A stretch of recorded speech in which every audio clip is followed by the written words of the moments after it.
David, quite a day for you. Congratulations on all the picks. Just curious what you like about Cornell and where he may have room to grow, considering this is a later round pick.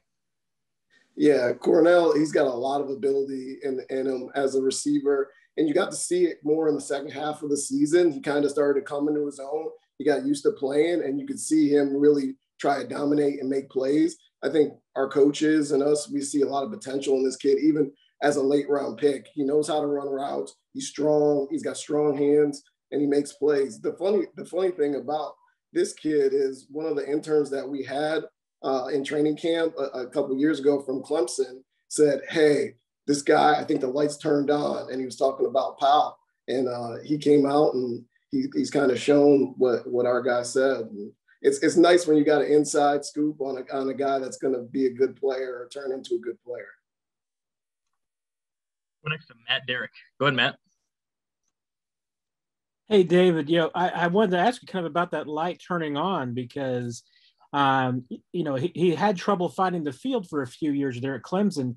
How much of that was just simply the depth they had there, and how much of it was that he had some maturing and growth to do? And did you see that over the years scouting him? Yeah, it was really a little combination of both. It's Clemson. They have receiver after receiver that go in the first round. So I think he got caught up in that a little bit, but I also think he needed a little time to mature and just kind of like any guy, player, kid, just not everybody grows at the same rate. But I think once he figured it out, he's done a great job, and they love him over there. He works, he's smart, and I think he'll do the same thing for us. Let's go next to Herbie Teope. Go ahead, Herbie. Hey, David, congratulations on a stellar day, man. 3 picks in a row here. One question for you. He also has some opportunities as a returner, as a punt returner in college. How much of that do you think will also help him out here in Kansas City? And also have a question for Ryne after this. Yeah, I mean, that's one of the key things you guys already know. I'm not telling you anything you don't know. When you're drafted in the 4th, 5th, 6th, 7th round, that's when you really have to bring that special teams value. And I think, yes, he can be a backup returner. He can do some return stuff for you, but he's also strong enough to play as a core teams guy and be on regular punt and not be like a gunner or anything, but find other positions, playing kickoff. There's spots for him because the mentality's right. He's smart enough to pick it up. So I think that's what gets you excited about this kid. Not only does he have receiving ability, but he's big enough, he's strong enough, and he has the right mentality. And Ryne, I noticed you're wearing the All Juice sweatshirt. So basically the same question I asked Mike earlier. Why was it important for you to support Terez? And what are your fondest memories? Because you've been here a while of working with Terez. Yeah. Terez will be missed for sure. I just remember my first press conferences as an area scout. I'd come down and Terez was always kind, and then he would kind of rattle off. He was really good at just rattling off like 15 questions in a row to try to get you off guard a little bit. So that's the thing. Like my second time down, I knew like, all right, I'm ready for this time. But no, he was an awesome guy. He treated everybody great. And this is important. I mean, HBCU football, I think it's a great cause. I think it's great what everyone's doing, buying these shirts and really supporting it. But he will be missed. Yeah. Let's go next to Sam McDowell. Go ahead, Sam. Hey, Ryne. I just wanted to ask you about the fact that, I mean, you guys, especially in your position specifically, put so much hours into just these 3 days.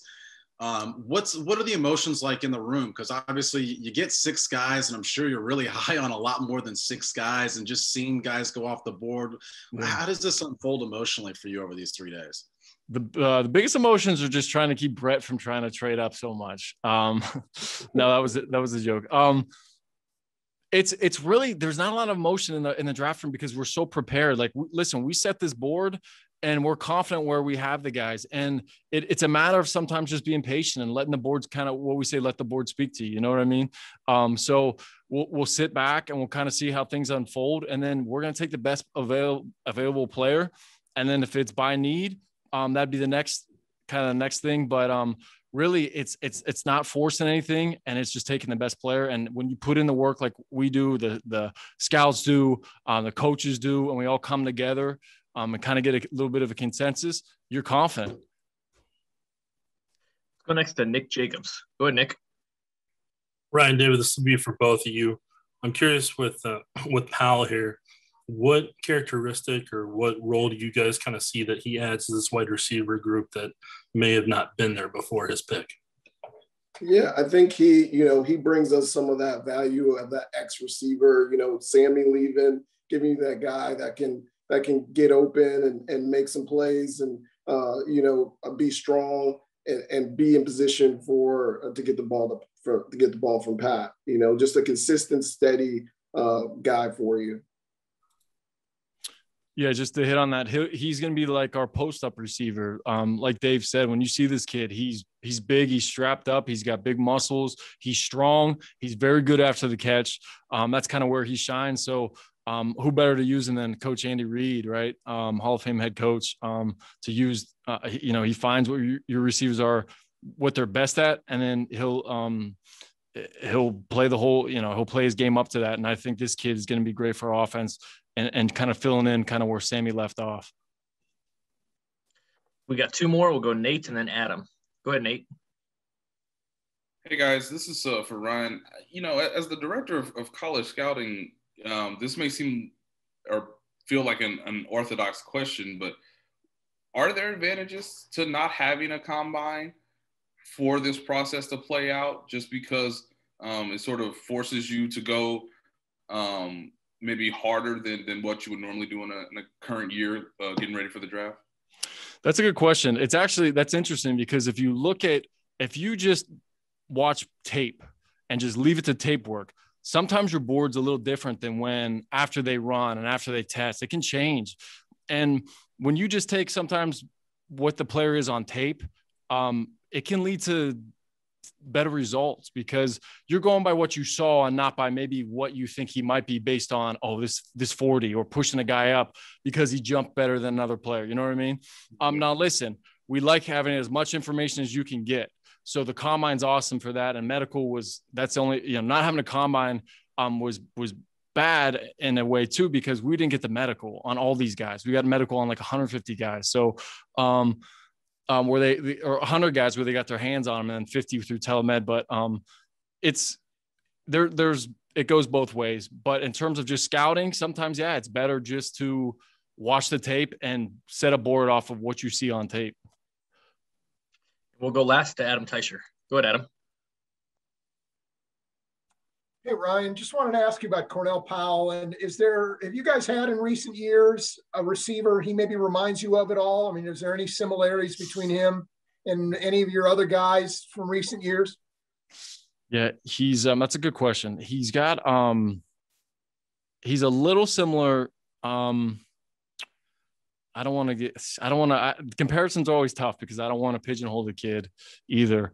But I don't think so. Like from what we have on our roster, I think this kid's going to be a little different.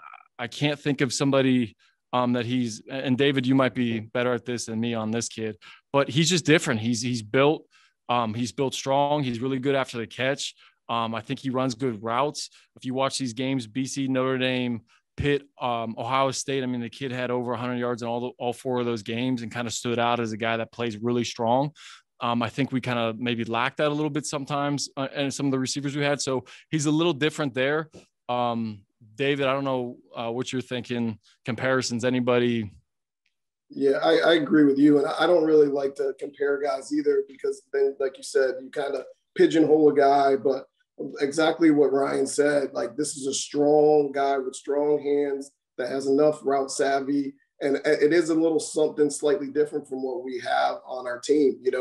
We have some guys that can really, really run. We have a couple of savvy receivers, but we got a lot of speed. And this guy is more of a possession, strong, use your body, strong hands player. But I think he has the tools to play on our level. Ryan, David, we appreciate you guys taking the time. Thanks for joining us. Thanks, Brad. Appreciate you, bud.